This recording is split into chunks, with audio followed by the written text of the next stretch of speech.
Quand on parle de cinéma japonais, on parle souvent de quelques films, de quelques grands noms, mais beaucoup plus rarement de son histoire. Et pourtant, ce cinéma s'est construit sur plus d'un siècle de bouleversements.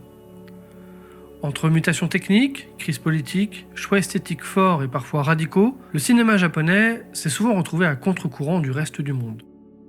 Depuis ses débuts à la fin du 19e siècle, encore très lié au théâtre et à la tradition orale, jusqu'à son rayonnement international actuel, le cinéma japonais n'a cessé de se transformer. Dans cette vidéo, je vous propose de remonter ce fil pour comprendre comment ce cinéma s'est construit et pourquoi il continue encore aujourd'hui de nous fasciner. Nous sommes à la toute fin du 19e siècle, le cinéma vient tout juste de naître en Europe, et au Japon, le pays sort à peine de l'ère Edo. C'est une période de bouleversement profond, le Japon s'ouvre au monde, découvre la photographie, l'électricité, les chemins de fer. Et en 1896 arrive une invention étrange, le kinétoscope. C'est un appareil imaginé par Thomas Edison et mis au point par William Kennedy Laurie Dickson. Une machine dans laquelle on regarde seul pour voir pour la première fois des images se mettre en mouvement. En 1897 ont lieu les premières projections publiques au Japon, notamment à Osaka. Elles sont organisées par deux opérateurs des Frères Lumière, Gabriel Vert et François-Constant Girel. À la même période, Edison présente aussi son propre appareil, le Vitascope, à Osaka puis à Tokyo. Mais fait intéressant, la première caméra importée au Japon, par Shiro Asano, porte la marque des Frères Lumière.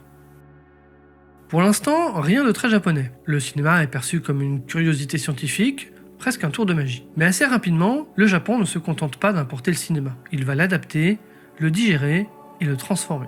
C'est notamment le cas avec Shibata Tsunekichi, l'un des premiers cinéastes japonais qui commence à filmer des scènes de rue et des fragments de vie quotidienne, notamment autour des geishas. En 1899, il réalise Momijigali, littéralement promenade sous les feuilles de l'érable. Le film est une captation d'une scène de théâtre kabuki interprétée par Onoe Kikugoro et Ishikawa Danjuro. Danjuro, d'ailleurs, était d'abord opposé à l'idée d'apparaître à l'écran avant d'être convaincu qu'il s'agissait de faire un don à la postérité. Aujourd'hui encore, sauf découverte majeure, Momijigali est considéré comme le plus ancien film japonais dont il subsiste encore une copie. Entre 1897 et 1900, les premières caméras japonaises filment surtout ce que le public connaît déjà, le théâtre kabuki, les danses et les scènes historiques. Le cinéma n'invente pas encore son propre langage, il prolonge les arts traditionnels. Et c'est précisément ça qui est fascinant, parce que dès sa naissance, le cinéma japonais ne se contente pas de copier l'Occident, il greffe cette nouvelle invention sur sa propre culture. Alors, quand quelques décennies plus tard, Kurosawa, Ozu, Mizoguchi vont révolutionner le 7e art, ce ne sera pas par accident, car dès 1900, les bases sont déjà là, avec un rapport singulier au récit, au temps et à la parole.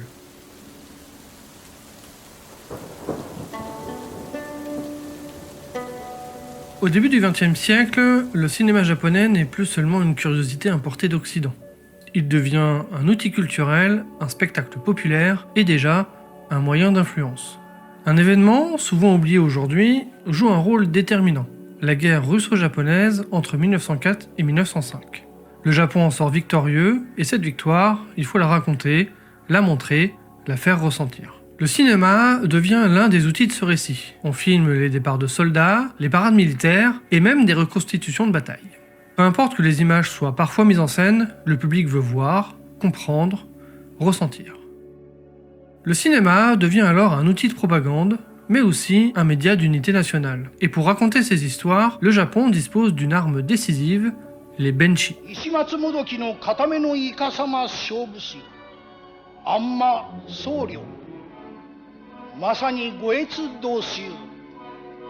Dans les salles de cinéma, le film n'existe jamais seul. À côté de l'écran, un homme, parfois une femme, incarne les personnages, commente l'action, il peut ralentir une scène, en accélérer une autre, ou changer complètement le ton du film. Au final, deux projections d'un même film peuvent être radicalement différentes. Les benshi deviennent des stars, certains attirent plus de public que les films eux-mêmes. Et surtout, ils influencent profondément la mise en scène. Les réalisateurs filment plus frontalement, avec moins de montage, parce que la voix du benshi fait le lien. Là où le cinéma soviétique cherche la vérité dans le montage, le cinéma japonais, lui, la cherche dans la parole. C'est dans ce contexte qu'émerge Shozo Makino, surnommé le père du cinéma japonais. Il codifie les films de samouraï, adapte le théâtre kabuki à l'écran, dirige ses acteurs pour créer des récits spectaculaires et héroïques. Il travaille avec des onagata, ces acteurs masculins spécialisés dans les rôles féminins, héritiers du kabuki, comme Otojiro Kawakami ou Shojiro Kawarazaki, qui apportent au cinéma muet une gestuelle raffinée et expressive. C'est aussi la période où apparaissent les premières actrices japonaises, comme Sumiko Kurichima ou Shoko Iida, qui incarnent des femmes contemporaines et modifient l'approche du jeu à l'écran.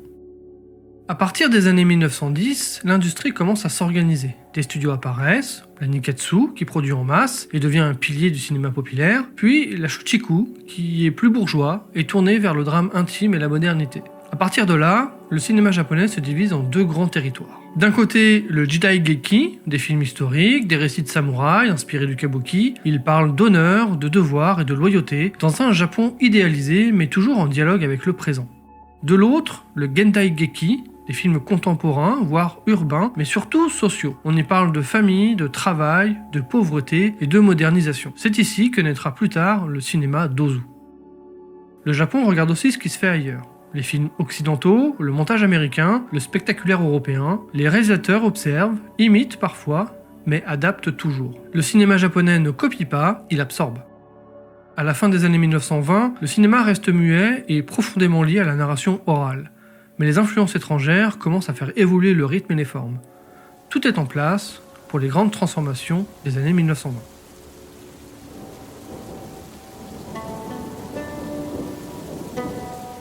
Au début des années 1920, le cinéma japonais est à son apogée. Les studios tournent à plein régime, la Nikkatsu et la Shochiku dominent le marché, le public est fidèle et les benshi remplissent toujours les salles. Le cinéma est devenu un loisir de masse. Et puis, en 1923, tout bascule. Le 1er septembre, le grand séisme du Kanto ravage Tokyo et Yokohama, plus de 100 000 morts, des villes en ruine. Avec elle, une grande partie de l'industrie cinématographique disparaît, les studios sont détruits, les salles sont rasées, et surtout, des milliers de films sont perdus à jamais. Pour le cinéma japonais, c'est une catastrophe, mais aussi un tournant. Pendant que Tokyo se reconstruit, Kyoto devient la capitale du Jidaigeki. Pourquoi ? Parce que ses temples, ses ruelles et ses décors naturels ont survécu. Le Japon féodal est déjà là. C'est ici que s'impose une immense star, Tsumasaburo Bando. Avec des films comme Orochi en 1925, il modernise le film de sabre, plus violent, plus nerveux, plus tragique. Le samouraï n'est plus seulement un modèle moral, il devient un héros tourmenté, parfois révolté contre l'ordre social. Dans la continuité de Shozo Makino, le Jidaigeki gagne en puissance visuelle et en intensité dramatique. À Tokyo, le Gendaigeki continue d'explorer la modernité. La Shochiku développe un cinéma intime, centré sur la famille et les tensions sociales. Un jeune réalisateur y émerge, Yasujiro Ozu. Dans des films comme Ghost de Tokyo, il observe le quotidien, les repas, les silences, les humiliations ordinaires. Un cinéma en apparence simple, mais déjà profondément japonais. Dans le même temps, d'autres expérimentent des formes plus audacieuses. En 1926, Teinosuke Kinugasa réalise Une page folle, Kuruta Ippeji, un film quasi sans intertitre inspiré de l'expressionnisme allemand qui nous plonge dans la folie et la subjectivité. La preuve qu'avant la guerre, le cinéma japonais pouvait aussi être radicalement moderne. À partir des années 1930, le Japon se militarise, l'invasion de la Mandchourie en 1931 marque un tournant, le nationalisme monte. Le cinéma devient un enjeu stratégique. La censure se renforce progressivement. En 1939, la loi sur le cinéma impose un contrôle étroit des scénarios, une validation préalable par l'État et une orientation idéologique claire. En 1942, les grands studios sont forcés de fusionner pour rationaliser la production. L'objectif est simple, on centralise, on contrôle et on oriente. Les films doivent désormais servir la nation.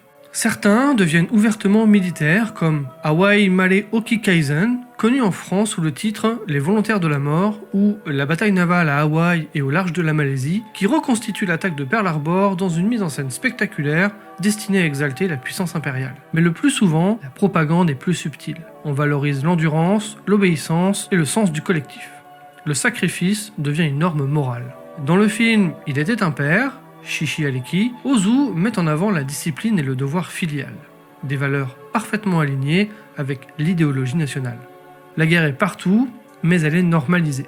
Le cinéma ne cherche pas toujours à choquer, il cherche aussi à habituer, à intégrer l'effort de guerre dans le quotidien. Même les œuvres historiques évoluent. Les films de sabre insistent davantage sur la loyauté absolue et l'esprit de sacrifice, et les récits contemporains évitent toute critique sociale trop explicite. Les réalisateurs doivent composer avec l'autocensure, parfois plus forte encore que la censure officielle. Le cinéma continue de raconter la vie quotidienne, mais ce quotidien est désormais mis au service de la nation.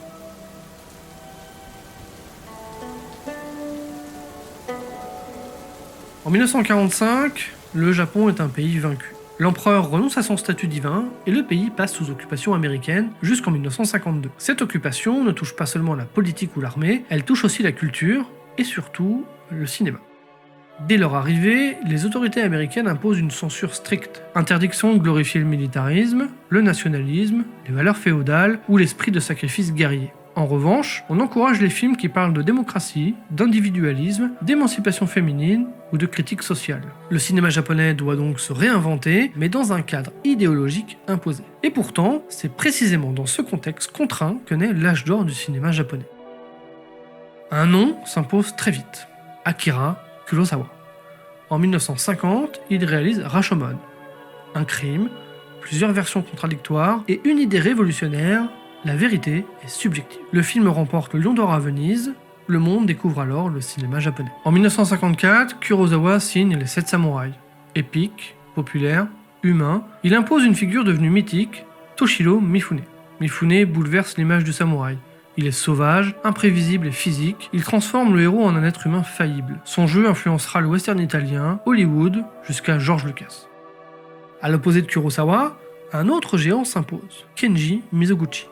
Là où Kurosawa est spectaculaire, Mizoguchi est lent, élégant et implacable. Il impose les longs plans séquences et la fluidité du cadre. Ses films racontent souvent la vie des femmes broyées par la société, le poids des traditions oppressives, mais surtout des destins tragiques. Sa mise en scène d'une beauté presque douloureuse impressionne l'Europe. Son actrice fétiche, Kinuyo Tanaka, devient l'un des visages les plus puissants du cinéma japonais. Et Tanaka ne se contente pas d'être actrice. Elle devient aussi l'une des premières réalisatrices japonaises de l'après-guerre, ouvrant une brèche pour les femmes dans l'industrie. Mais l'âge d'or ne se limite pas aux grands noms. Mikio Naruse explore la condition féminine et la précarité économique avec une sobriété bouleversante dans Nuages flottants, Ukigumo. Keisuke Kinoshita expérimente la couleur et le mélodrame avec Carmen revient au pays, Kalumen Kokyo ni Kairu, premier long métrage japonais en couleur. Kaneto Shindo réalise Les enfants d'Hiroshima, Genbaku no Ko, l'un des premiers films à aborder directement les conséquences de la bombe atomique. Le cinéma japonais devient multiple. En 1954, une autre figure surgit, Godzilla. Réalisé par Ishiro Honda, avec les effets spéciaux révolutionnaires d'Eiji Tsubaraya, Godzilla n'est pas qu'un monstre, il est une métaphore. Une métaphore du traumatisme nucléaire d'Hiroshima et de Nagasaki et des essais américains dans le Pacifique.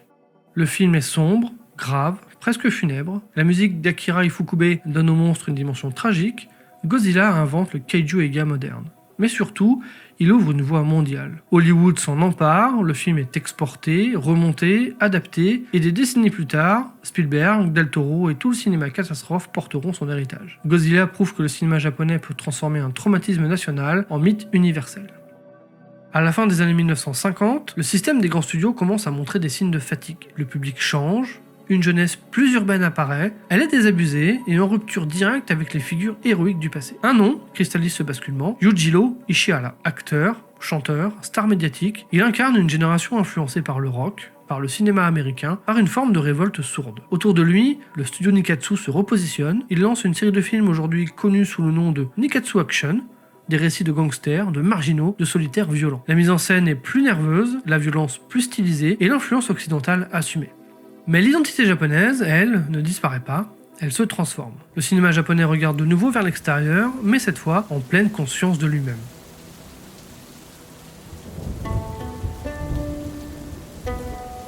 Au début des années 1960, le cinéma japonais va bien.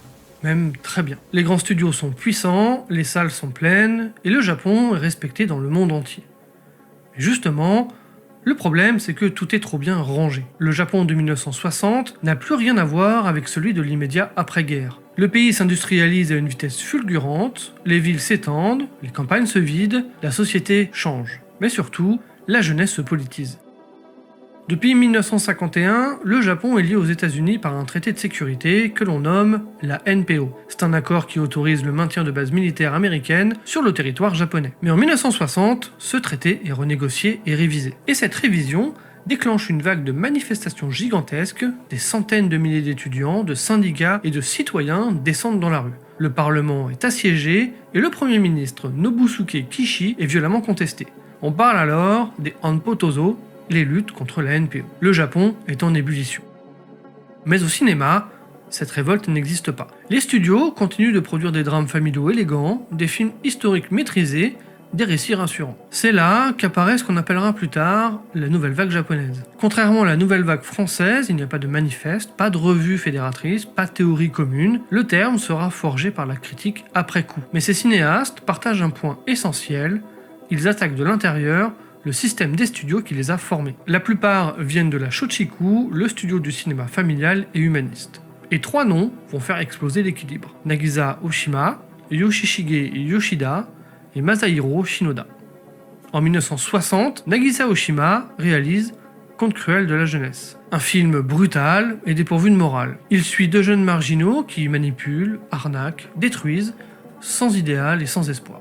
Mais surtout, le film dialogue directement avec le climat politique des années 1960, au moment même où la NPO est révisée et où les manifestations secouent le pays. Le succès critique est immédiat et le scandale est total. La Shochiku retire le film de l'affiche après seulement quelques jours d'exploitation et Oshima refuse de s'excuser. Il quitte alors le studio et fonde sa propre société indépendante. C'est un geste décisif. Pour la première fois depuis longtemps, un jeune cinéaste rompt frontalement avec le système industriel. Cette génération brise les tabous, elle parle de sexualité explicite, de violence politique, de terrorisme, de perte de repères. Yoshishige Yoshida, avec Heroes plus Massacre en 1969, construit un film volontairement éclaté sur l'anarchisme et la manipulation idéologique. Le montage brouille les temporalités et le spectateur n'est plus guidé, il doit reconstruire le sens. Masahiro Shinoda, dans Assassinat en 1964, revisite la fin du shogunat, non comme une époque héroïque, mais comme une période de chaos politique, sans figure idéalisée. Le film de samouraï cesse d'être mythique, il devient critique. Le centre de gravité du cinéma japonais se déplace. Le carburant invisible de cette révolution, c'est une structure essentielle, l'Art Theater Guild, la guilde du théâtre d'art, souvent abrégée ATG. À l'origine distributeur de films européens et d'avant-garde, l'ATG commence au milieu des années 60 à produire des films japonais indépendants. Les budgets y sont très faibles, mais la liberté y est totale. Sans l'ATG, pas d'Oshima radical, pas de Yoshida, pas d'Imamura, période expérimentale. Le cinéma japonais sort progressivement du modèle strictement industriel pour entrer dans une logique plus indépendante. La nouvelle vague japonaise ne dure qu'une dizaine d'années. À la fin des années 60, le public se détourne de ces films jugés trop durs, trop politiques, trop pessimistes. Mais le mal est fait, le studio tout-puissant est fissuré, le cinéma indépendant est légitimé et le langage cinématographique est transformé. Le cinéma japonais ne sera plus jamais consensuel par défaut.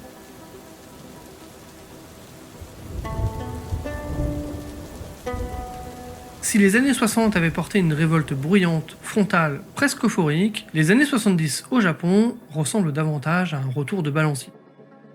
La décennie s'ouvre avec un film qui refuse toute politesse, Jetons les livres, sortons dans la rue, réalisé en 1971 par Shuji Terayama. Premier long métrage d'une figure majeure de l'avant-garde japonaise, poète, homme de théâtre, performeur, Terayama ne fait pas de cinéma narratif, il compose un choc. Le film mêle musique et slogan, poésie et colère, images documentaires et visions hallucinées. Il n'explique rien, il submerge. Ce film est aussi révélateur d'un modèle de production essentiel dans les années 70, l'Art Theater Guild, l'ATG, dont nous avons déjà parlé. Loin des grands studios, l'ATG devient un refuge fragile pour les cinéastes expérimentaux et politiques. Ce n'est pas une industrie, c'est un réseau, un espace de liberté précaire où le cinéma se nourrit du théâtre, de la poésie, de la performance. Un cinéma total et souvent radical, parfois dérangeant, mais profondément vivant. Les films des années 70 creusent aussi un fossé de plus en plus visible entre les générations. La critique sociale se fait plus désabusée, moins utopique. Les idéaux de 1968 sont interrogés, parfois retournés contre eux-mêmes. C'est exactement ce que montre Koji Wakamatsu dans Sex Jack, Seizoku, en 1970. Le film suit un groupe d'étudiants révolutionnaires, mais ici, la révolution n'a plus rien de pur. Les rapports de pouvoir, la violence, la domination s'infiltrent jusque dans les corps. La radicalité devient un piège, la violence n'est plus seulement une arme, elle est un symptôme. Cette brutalité se retrouve aussi dans le cinéma de genre. Avec Kinji Fukasaku, le film de Yakuza change de visage. Combat sans code d'honneur, en 1973, rejette les codes héroïques du passé. Caméra nerveuse, montage haché, violence sèche, les clans ne sont plus des familles nobles, ce sont des réseaux chaotiques, gangrénés par l'ambition et la trahison. Fukasaku ne filme pas des mythes, il filme une société désarticulée comme une métaphore brutale du Japon confronté à la modernité, à la crise des valeurs et aux secousses économiques. Les années 70 ne sont pas uniquement sombres. À l'autre extrémité du spectre, Yoji Yamada propose une autre réponse. Avec C'est dur d'être un homme, Otoko wa Tsuraiyo, lancé en 1969, il crée le personnage de Tola-san, un marchand ambulant maladroit, tendre et éternel amoureux malchanceux. Film après film, presque un par an, la saga accompagne les transformations du Japon ordinaire pendant plus de 25 ans. Du rural à l'urbain, de la tradition à la consommation de masse. Un cinéma populaire, humain, qui offre au public un miroir rassurant dans une époque troublée. En 1976, Nagisa Oshima franchit une nouvelle frontière avec L'Empire des Sens, Aino Kolida. Produit en partie par le français Anatole Dauman, le film s'inspire d'un fait divers réel. La sexualité y devient totale, envahissante, politique. Censuré au Japon, jamais distribué intégralement, le film utilise le désir comme une arme contre les normes sociales. Oshima ne cherche plus à provoquer, il transgresse. Mais derrière cette effervescence artistique, le sol industriel se dérobe. La télévision capte le public, les studios perdent leurs repères. Les années 70 au Japon ne sont pas une explosion, ce sont des tensions permanentes entre désillusion et humour, entre violence et tendresse, entre survie industrielle et liberté artistique. Une décennie douloureuse, marginale, mais essentielle. C'est ici que le cinéma japonais apprend à exister sans filet.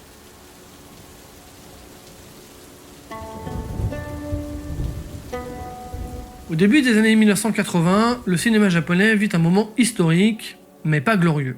Le système des grands studios qui avait façonné le cinéma japonais pendant plus d'un demi-siècle s'effondre définitivement. Mais pour comprendre l'ampleur de cette chute, il faut remonter un peu dans le temps.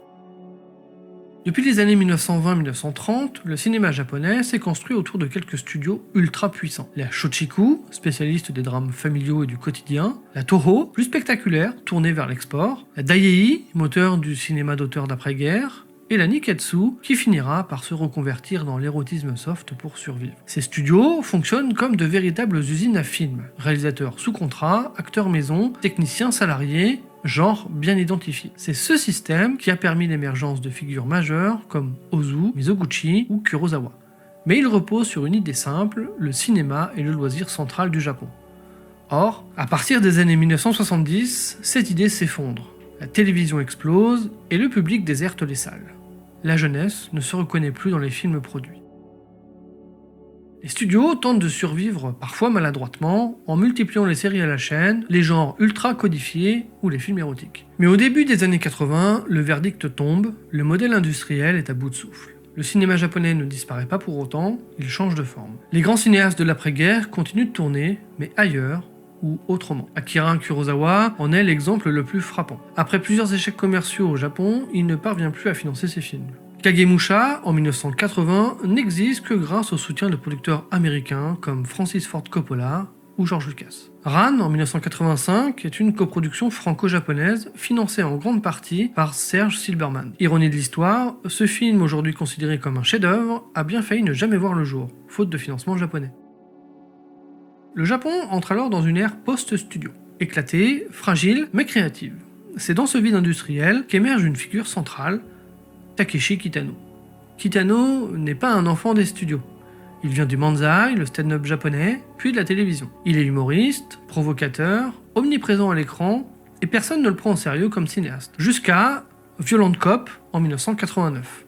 Le film devait être réalisé par quelqu'un d'autre, mais Kitano reprend le projet et le transforme radicalement. Il impose des silences interminables, une violence sèche, soudaine, presque absurde, et des personnages mutiques, comme absents au monde. C'est la naissance du style Kitano, un cinéma où la violence n'est jamais spectaculaire, mais dérangeante, presque gênante.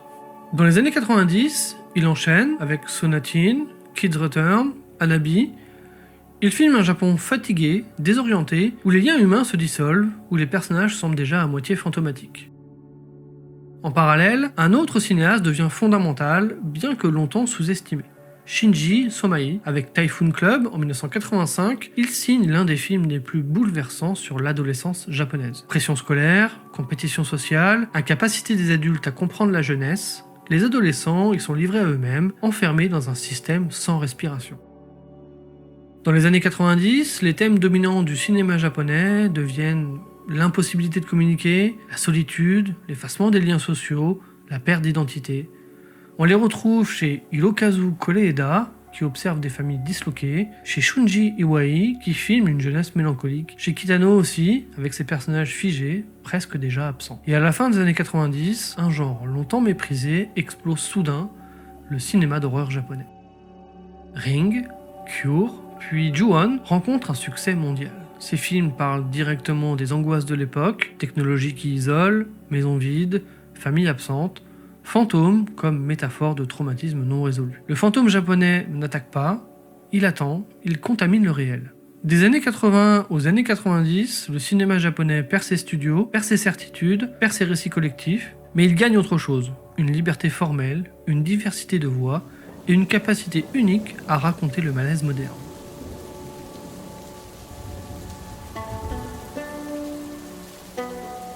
À la fin des années 90, le cinéma japonais est encore debout, mais il avance sur un terrain fragile. Plus de grands studios dominants, plus de récits nationaux capables de rassembler, et pourtant, au début des années 2000, quelque chose se réorganise. Pas un retour à l'âge d'or, mais plutôt une reconstruction lente, discrète, presque silencieuse. Ce nouveau cinéma ne cherche plus à représenter le Japon, il cherche à l'observer à hauteur d'homme. Au centre de ce renouveau, on trouve une figure rarement citée par le grand public, mais essentielle, Shigehiko Azumi. Critique, théoricien, professeur à l'université Rikyo, Azumi transmet une autre manière de penser le cinéma. Moins narrative, plus sensorielle, attentive aux formes, au silence, et au corps dans l'espace. Autour de lui se forme ce que la critique appellera plus tard la nouvelle vague Rikyo. Parmi ces cinéastes, un nom s'impose progressivement. Hirokazu Koreeda. Ancien documentariste, Koreeda filme des familles incomplètes, bancales, parfois illégitimes, des familles qui tiennent, mais avec beaucoup de mal. Chez Koreeda, le drame n'est pas spectaculaire, il est domestique, et c'est précisément ce qui le rend universel. Un autre cinéaste, formé dans cette même sphère, adopte une approche radicalement différente. Kiyoshi Kurosawa.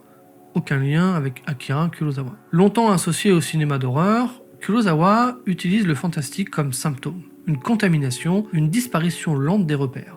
Dans Tokyo Sonata, il abandonne presque totalement le surnaturel. L'horreur devient sociale, comme un père licencié, un silence, la honte. Là où Koreeda observe, son notion explose. Avec Suicide Club, il capte une angoisse profondément japonaise, la pression sociale poussée jusqu'à l'effacement de l'individu. Sono hurle ce que les autres murmurent. Il pousse tout dans l'excès, le corps, le sexe, la violence.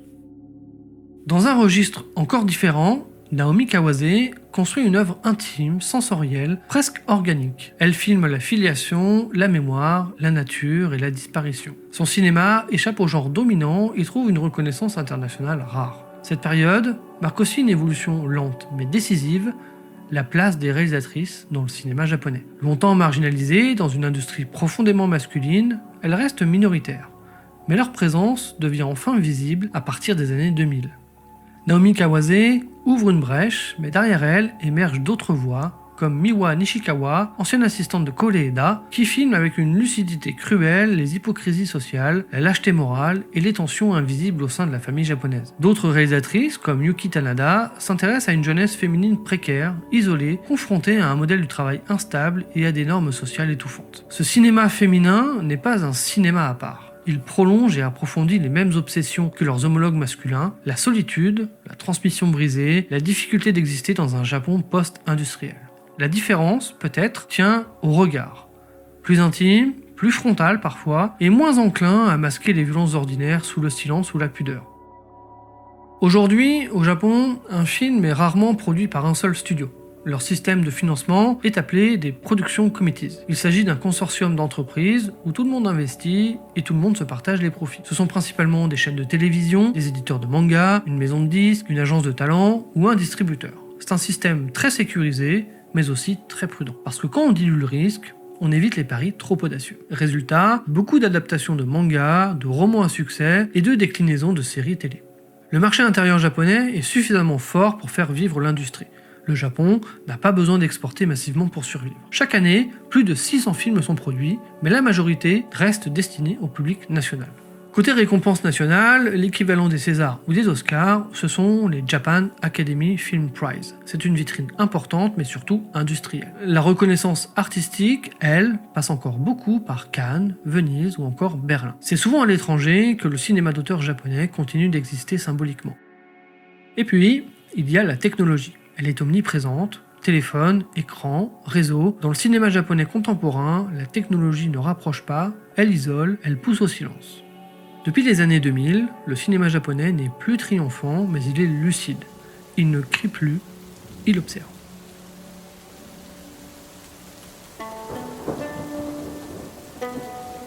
Le cinéma japonais naît en 1896, presque en même temps que le cinéma occidental. Mais il ne se construit pas à partir des mêmes priorités. Là où l'Occident cherche très tôt à faire de l'image un langage autonome, le Japon intègre le cinéma dans une continuité culturelle déjà existante. Le théâtre, le récit oral, le rituel, la durée. La présence des benshi est centrale dans cette histoire. Elle installe l'idée que l'image n'a pas besoin de tout dire, que le récit peut être accompagné, commenté, interprété. De là découle un cinéma qui accepte l'ellipse, le hors-champ, la lenteur, et qui considère le spectateur comme un auditeur autant que comme un regard.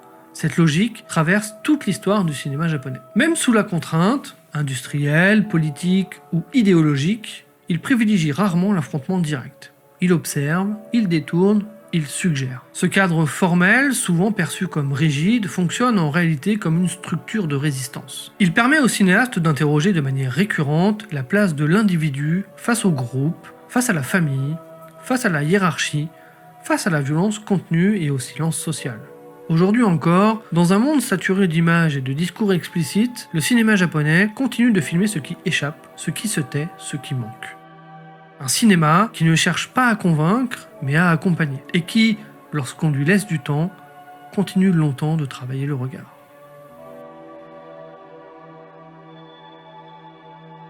Merci d'avoir regardé cette vidéo, j'espère qu'elle vous aura plu. N'hésitez pas à liker, partager, commenter, et on se retrouve pour une prochaine vidéo. Ciao!